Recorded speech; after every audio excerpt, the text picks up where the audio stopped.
আহলান সাহলান মাহে রমাদান। এই রমাদান মাসে হচ্ছে যে 2026 এবং 2027 মানে হচ্ছে এসএসসি 26 এবং 27-এর জন্য পড়ার রুটিনটা কেমন হওয়া দরকার। হ্যাঁ, দেখো তোমাদের অনলাইনে অনেকে অনেক ভিডিও দিচ্ছে। কেউ হয়তো যার যেটা ভালো লাগছে, যে হচ্ছে যে রাতে অথবা দিনে যে যখন পড়াতে কমফোর্ট করে সেভাবে ভিডিও বানাচ্ছে। বাট আমার কাছে যেটা সবথেকে বেশি কমফোর্ট মনে হয় সেই অনুযায়ী আমি একটা হচ্ছে যে ভিডিও তোমাদের জন্য আজকে আমি বানাচ্ছি। তোমরা আমার ভিডিওটা দেখো, যদি উপকার হয় তাহলে তোমরা হচ্ছে যে তোমাদের জীবনে হচ্ছে যে কাজে লাগাইতে পারো। হ্যাঁ, বা তোমাদের হচ্ছে যে পড়ার রুটিনের সাথে অ্যাড করতে পারো। তো সর্বপ্রথমে দেখো, আমি তোমাদের জন্য এই রুটিনটা এমনভাবে সাজিয়েছি যে যে এই রুটিনটা তোমরা যদি ফলো করো মিনিমাম 7 ঘন্টা মতো পড়তে পারবা প্রত্যেকটা দিন। এবং হচ্ছে যে মিনিমাম 7 ঘন্টা মতো তোমরা ঘুম, মানে হচ্ছে যে পড়ালেখা ঠিকঠাক এবং হচ্ছে ঘুম ঠিকঠাক তোমাদের জন্য সব থেকে। এবং হচ্ছে যে রমাদান মাসে সব থেকে যেটা ইম্পর্টেন্ট, যেমন হচ্ছে নামাজ রোজা। হ্যাঁ, তোমরা এই রুটিনটা যদি ফলো করো ঠিকঠাক, তাহলে তুমি 7 ঘন্টা ঘুম পাচ্ছ, 7 ঘন্টা পড়ালেখা পাচ্ছ এবং হচ্ছে রমাদান মাসের জন্য সম্পূর্ণ মানে হচ্ছে তুমি ইবাদত করতে পারছো। হ্যাঁ, তাহলে দেখো আমি ভিডিওটা কীভাবে শুরু করছি। দেখো, তোমার প্রথমেই পড়ালেখা শুরু হবে সকালে 6টা থেকে 10টা পর্যন্ত। দেখো, সকাল 6টা থেকে 10টা পর্যন্ত। হ্যাঁ, এখানে তুমি হচ্ছে যে মিনিমাম তুমি 4 ঘন্টা মতো পড়ালেখা করতে পারছো। হ্যাঁ, এই টাইমটাতে ভাইয়া তুমি তোমার মন মতো তুমি হচ্ছে যে নিজে পড়বা ভাইয়া, যে তুমি হচ্ছে আগে থেকে নোট ডাউন করবা যে হচ্ছে যে আমার কী কী পড়ার দরকার বা কঠিন লাগে, ওই সাবজেক্টগুলো বা ওই চ্যাপ্টারগুলো তুমি এই 4 ঘন্টা মতো পড়তে পারো। এই 4 ঘন্টা টাইমে তুমি হচ্ছে ওই সাবজেক্টগুলো বা হচ্ছে ওই চ্যাপ্টারগুলো তুমি পড়তে পারো। ঠিক আছে ভাইয়া? পরবর্তীতে দেখো, তুমি যদি সকাল 6টা থেকে 10টা পর্যন্ত পড়ো, এই টাইমটার মধ্যে 4 ঘন্টা তুমি এখানে অলরেডি পড়ে ফেলছো। কেউ যদি চাইতো যে আমি ঘুমাইতাম ভাইয়া, তাহলে তুমি অলরেডি তুমি যদি ঘুম চলে যেত তাহলে তুমি কী করতা, অন্যদের থেকে অলরেডি 4 ঘন্টা তুমি হচ্ছে যে পিছায় গেলা। আর এই টাইমগুলোতে তোমার 4 ঘন্টা মানে তোমার অনেকটুকু টাইম ভাইয়া। তুমি এই টাইমগুলোতে তুমি সুন্দর মতো একটু ধৈর্য ধরে, যারা এসএসসি 26 আছো তারা একটু ধৈর্য ধরে সুন্দর মতো একটু পড়ালেখা করার চেষ্টা করো ভাইয়া। তোমাদের এইবারের কোশ্চেনগুলো একটু বলা যাচ্ছে না শর্ট, যেহেতু তোমাদের সিলেবাস, পরীক্ষা ভালো হইতে পারে, অবশ্যই ভালো হবে তোমাদের। তোমরা যদি হার্ড পরিশ্রম করো তাহলে তোমাদের পরীক্ষা ভালো হবে। কিন্তু দেখা যাক এখন কী হয়, যেহেতু নতুন তোমরা শিক্ষামন্ত্রী পাচ্ছ, নতুন প্রতিমন্ত্রী পাচ্ছ, শিক্ষা প্রতিমন্ত্রী। এখন দেখা যাক কী হয়। হ্যাঁ, ওটা নিয়ে ভাইয়া ভয় খাওয়ার কোনো দরকার নাই। তোমরা যদি ঠিকঠাক অ্যান্সার করে আসতে পারো কোশ্চিনের অ্যান্সারগুলো যদি দিয়ে আসতে পারো, তাহলে তোমাদের ফুল মার্ক আসবে। তোমরা এটা নিয়ে কখনো চিন্তা করবে না ভাইয়া যে আমাদের কী হবে না হবে। ঠিক আছে? তো দেখো, এখানে আমি তোমাদের 4 ঘন্টা কী করতে বললাম, এখানে অলরেডি তুমি আগাই গেলাম। 6টা থেকে 10টা পর্যন্ত পড়লা। তারপর কী করলা ভাইয়া, তুমি 10টা থেকে হচ্ছে যে 1টা পর্যন্ত ঘুমাইলা। 1টার পরে ভাইয়া তুমি কী করবা, 1টা থেকে 2টা পর্যন্ত এই টাইমটাতে তুমি হচ্ছে যে ফ্রেশ হবা, গোসল করবা, ওযু করবা, নামাজে যাবা। দেন হচ্ছে তুমি 2টা পর্যন্ত তোমার বিরতি থাকবে। এই 2টার পরে তুমি কী করবা, 2টা থেকে 4টা পর্যন্ত তুমি এখানে 2 ঘন্টা টাইম পাচ্ছ। এই 2 ঘন্টাতে তুমি কী করবা, তুমি যদি কোনো অনলাইনে যদি হচ্ছে তুমি মনে করো কোনো পড়ালেখা করো, অথবা হচ্ছে যে তোমার যদি কোনো কিছু না বুঝছো, তুমি অনলাইনে এসে সার্চ দাও বা অনলাইনে যে পড়ালেখা করো। তুমি যদি না বুঝো, তোমার যেহেতু এই টাইমটাকে তুমি খুবই পরিমাণে কাজে লাগাও ভাইয়া। হ্যাঁ, খুবই পরিমাণে কাজে লাগাও।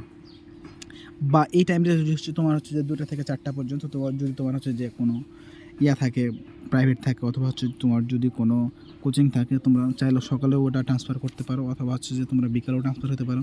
যদি তোমরা সকালে ট্রান্সফার করো তাহলে হচ্ছে সকাল থেকে বিকালে টাইম নিয়ে আসবা, অথবা বিকালে যদি তোমার হচ্ছে যদি প্রাইভেট বা কোচিং থাকে, বা হচ্ছে যে তুমি যদি অনলাইনে পড়ো, সেটা হচ্ছে তুমি বিকালে ট্রান্সফার করবা। ঠিক আছে? এটা হচ্ছে তোমরা তোমাদের মন মতো করে ফেলবা, যে হচ্ছে যে আমার 1 ঘন্টা বা 1.5 ঘন্টা আমার হচ্ছে যে কোচিংয়ে যাচ্ছে বা কোনো প্রাইভেটে যাচ্ছে, সেক্ষেত্রে তোমরা 1 ঘন্টা আগে পিছিয়ে তোমরা এই টাইমটা তোমরা সুন্দর মতো চেঞ্জ করে ফেলতে পারো। হ্যাঁ, তোমাদের আমি একটা ডেমো দিচ্ছি যে তোমরা যদি এই রুটিনটা ফলো করো, যে হচ্ছে 7 ঘন্টা মতো পড়তে পারো, 7 ঘন্টার মতো ঘুম পাবো। আমি তোমাদের সুন্দর মতো বুঝিয়ে দিচ্ছি কোন জায়গাতে 6 ঘন্টা ঘুম পাবো, 7 ঘন্টা ঘুম পাবো, এবং কোন জায়গাতে 7 ঘন্টা ঘুম পাচ্ছ, পড়ালেখা পাচ্ছ। তাহলে তুমি এখানে 2টা থেকে 4টা পর্যন্ত কী করতে পারো, এই দুপুরের টাইমটা কাজে লাগাতে পারো। তারপরে দেখো ভাইয়া, এই 4টা থেকে 7টা পর্যন্ত এই পুরো 3 ঘন্টা টাইম আমি তোমাদের জন্য কিছুই রাখিনি, কারণ আমি জানি যে তোমরা ছোটো মানুষ। তোমরা এই টাইমটাতে রোজা করার পরে হচ্ছে ক্লান্ত থাকবা। ইভেন্ট হচ্ছে তোমাদের বিকালে হচ্ছে যে আসরের নামাজ পড়বা, 4টার পরে, 4টার দিকে আসরের নামাজ পড়ে হচ্ছে যে তারপর থেকে তোমাদের শরীরটা হচ্ছে যে ক্লান্ত হয়ে যাবে, কোনো কিছু করতে ভালো লাগবে না। তোমরা হচ্ছে যে কী করবা, একটু রেস্ট করবা, হাঁটাহাঁটি করবা, বা হচ্ছে যে তোমরা তোমাদের মধ্যে টাইমগুলো হচ্ছে যে একটু সময়গুলো কাটাবা। তারপরে দেখো ভাইয়া, সন্ধ্যা হচ্ছে যে তোমাদের হচ্ছে ইফতারের আজান, ইফতারি হচ্ছে যে মাগরিবের আজান দেয়, তো তোমার হচ্ছে 6টা 5 থেকে 10 বা হচ্ছে 15, টাইম ভেদে ভিন্ন। তারপরে কী করতে পারো ভাইয়া, তোমরা মাগরিবের নামাজের পরে তোমরা একটু 1 ঘন্টা মতো তুমি কী করতে পারো, রেস্ট করতে পারো। 1 ঘন্টা মতো তোমরা হচ্ছে যে করতে পারো, যা পড়লা হচ্ছে তুমি একটু রেস্ট করলে করবা। তারপরে পরবর্তী টাইম তুমি কী করলা, 7টার দিকে বসলা অথবা 7:30টার দিকে বসলা। এটা হচ্ছে যে তুমি কী করবা, তোমার ব্যক্তিগত ব্যাপার। হ্যাঁ, ঠিক আছে। তারপরে দেখো 7টা থেকে 8টা পর্যন্ত তুমি কী করতে পারো, এই 1 ঘন্টা টাইম ভাইয়া তুমি এই দেখো 4 ঘন্টা আর এই দেখো 2 ঘন্টা ভাইয়া 6 ঘন্টা তুমি পড়ে আসছো। কী পড়ে আসছো ভাইয়া, তোমাকে এই 1 ঘন্টা টাইম হচ্ছে কী করা লাগবে, এই রিভিশন করা লাগবে। হ্যাঁ, রিভিশন করবা হচ্ছে যে এই 1 ঘন্টা টাইম হচ্ছে ঠিকঠাক মতো আবার ওগুলা হচ্ছে যে মেমোরাইজ করবা। ঠিক আছে। পরবর্তীতে তুমি 8টার পরে হচ্ছে তুমি কী করবা, এসআরেরা যখন হচ্ছে যে আজান দিবে তখন হচ্ছে তুমি এসআরের নামাজের জন্য হচ্ছে যে তারাবি নামাজ পড়ার জন্য তুমি হচ্ছে কী করবা, তুমি যাবা। 1 ঘন্টা মতো তোমার হচ্ছে টাইম লাগবে তারাবির নামাজে। তারপরে তুমি কী করবা, এসে হচ্ছে যে অল্প একটু খাওয়া দাওয়া করলাম, তোমার যদি খাইতে যদি ভালো লাগে। কেউ কেউ হচ্ছে যে অনেক রাতেও খায়, কেউ কেউ হচ্ছে খায়ও না। ঠিক আছে, সেটা হচ্ছে যে আবার ব্যক্তিগত বিষয়। তাহলে দেখো তুমি 9টা থেকে 10টা পর্যন্ত তুমি কী করতে পারবা, 1 ঘন্টা তুমি কী করতে পারবা, রিভিশন করতে পারবা। তাহলে ভাইয়া আমার এই রুটিনটা তুমি এবার দেখো ভাইয়া, যে তুমি কতটুকু ঘুম পাচ্ছ এবং কতটুকু লেখাপড়া পাচ্ছো। তাহলে এইবার তুমি ফলো করো ভাইয়া। দেখো অলরেডি তুমি 4 ঘন্টা পড়ালেখা পাচ্ছ, এইদিকে পাচ্ছ তুমি 2 ঘন্টা পড়ালেখা। হ্যাঁ, তুমি নিজেকে টাইম দাও ভাইয়া। তাহলে কী করছো, এইদিকে তুমি অলরেডি 6 ঘন্টা তুমি অলরেডি নিজে থেকে পড়ালেখা করতে পারছো। এবার দেখো এই রিভিশনের জন্য তুমি 1 ঘন্টা পাচ্ছ, 2 ঘন্টা পাচ্ছ, মানে অ্যাভারেজ তুমি হচ্ছে যে 7 থেকে 8 ঘন্টা মতো টাইম তুমি হচ্ছে যে পড়ালেখার জন্য পাচ্ছ। এবার দেখো ভাইয়া ঘুম টাইমটা তুমি কখন পাচ্ছ, দেখো তুমি 10টা থেকে অলরেডি তুমি 1টা পর্যন্ত তুমি ঘুম পাচ্ছ। এখানে পাচ্ছ তুমি 3 ঘন্টা। এখানে তুমি ঘুমের জন্য আমি যদি এখানে যদি স্পেসিফিকলি লিখি যে ঘুমের জন্য তুমি হচ্ছে যে 3 ঘন্টা টাইম পাচ্ছ, প্লাস কতটুকু পাচ্ছ দেখো ভাইয়া। তুমি যদি এখানে যদি তুমি 10টার দিকে না ঘুমিয়ে তুমি যদি মনে করো 11টার দিকেও ঘুমাও ভাইয়া, হ্যাঁ 11টার দিকে ঘুমাও, তাহলে হচ্ছে যে 12, 1, 2, 3, 4, আমি যদি এখানে 5 ঘন্টাও ঘুম ধরি ভাইয়া, হ্যাঁ 5 ঘন্টাও ঘুম ধরি, তাহলে এখানে আমি লিখতে পারি যে দেখো 4 থেকে 5 ঘন্টা ঘুম, মানে অলরেডি তোমার 7 থেকে অলরেডি তোমার 7 থেকে 8 আওয়ার্স অলরেডি তুমি ঘুম পাচ্ছ। দেখো ভাইয়া অন অ্যান অ্যাভারেজ দেখো ভাইয়া এখানে তুমি 7 থেকে 8 ঘন্টা তুমি কী পাচ্ছ ভাইয়া, ঘুম পাচ্ছ। এখানে তুমি হচ্ছে যে পড়ালেখাটা পাচ্ছ কত ঘন্টা ভাইয়া, 7 থেকে 8 ঘন্টা। ভাইয়া আমি যখন এসএসসি পরীক্ষা দিতাম আমি চেষ্টা করতাম যে আমি আমার কোনো রুটিন না ভাইয়া, আমি আমার চেষ্টা করতাম যে সর্বোচ্চটুকু আমি আমার ইনপুট নেওয়ার পরে আউটপুট দেওয়া, আমি সর্বোচ্চটুকু পড়ার চেষ্টা করতাম। তো তোমাদের এই রুটিনটা দেওয়ার কারণ হচ্ছে ভাইয়া যে অনলাইনে আমি দেখলাম যে ভাইয়া অনেক জায়গা থেকে অনেক কিছু ভিডিও আসছে, বাট আমি প্রেফার করব এইভাবে তোমরা যদি ঠিকঠাকভাবে পড়ো তাহলে দেখো তোমার ঠিকঠাকভাবে নামাজ হচ্ছে।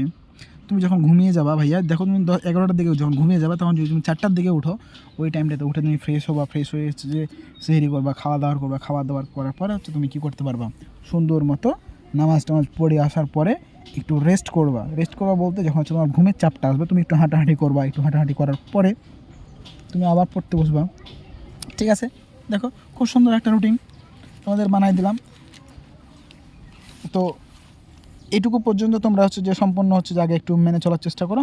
তোমাদের জন্য শুভকামনা থাকলো, সুন্দর মতো পড়ালেখা করো এবং হচ্ছে যে নিজেকে টাইম দাও, নিজের হচ্ছে যে বুদ্ধি খাটিয়ে মাথা খাটিয়ে হচ্ছে যে একটু প্র্যাকটিস করার চেষ্টা করো। যত প্র্যাকটিস করবো তত তোমার মনে থাকবে এবং হচ্ছে তত তোমার ইজিলি তুমি সুন্দর মতো প্রত্যেকটা সাবজেক্ট করতে পারবা। ঠিক আছে ভাইয়া, তোমাদের জন্য শুভকামনা থাকলো। এই পর্যন্তই তোমরা আমার এই রুটিনটা হচ্ছে যে ফলো করতে পারো। এই রমাদান মাসে তোমরা তোমাদের নিজের আত্মশুদ্ধির মাস, তোমরা হচ্ছে যে সুন্দর মতো নামাজ পড়ো এবং হচ্ছে যে রোজা রাখো এবং হচ্ছে আমার এই রুটিন অনুসারে তোমরা পড়ালেখা করো। কেউ বলতে পারে যে ভাইয়া হচ্ছে যে রাতে হচ্ছে যে কেউ হচ্ছে রাত জেগে পড়ে। ভাইয়া তুমি তো ভাইয়া ছোটো মানুষ ভাইয়া, তোমার রাত জেগে পড়ার দরকার আছে? তুমি তো কেবল 26 এবং 27-এর স্টুডেন্ট, তোমার তো দরকার নাই। হ্যাঁ ভাইয়া ঠিক আছে, তো আমার প্রেফার থাকবে তোমরা হচ্ছে যে এই রুটিন অনুসারে পড়তে পারো। ধন্যবাদ ভাইয়া।